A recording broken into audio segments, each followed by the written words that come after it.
శరత్ కుమార్ రాధిక ఇండస్ట్రీలో కొనసాగుతున్న సమయంలో ఓ హీరోయిన్ వల్ల రాధిక వైవాహిక బంధం ఇరుకున పడిందంట.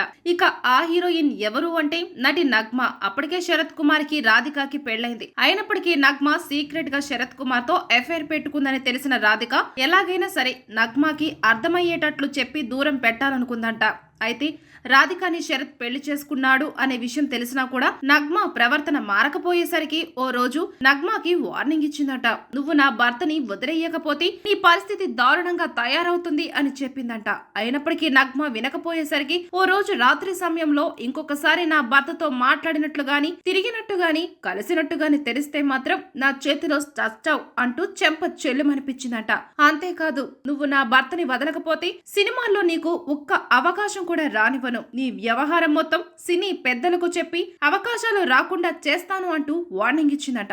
దాంతో రాధిక మాటలకు హడలిపోయిన నగ్మ రాత్రికి రాత్రే ముంబై చెక్కేసినట్లు అప్పట్లో తమిళ మీడియాలో వార్తలు ప్రచారమయ్యాయి.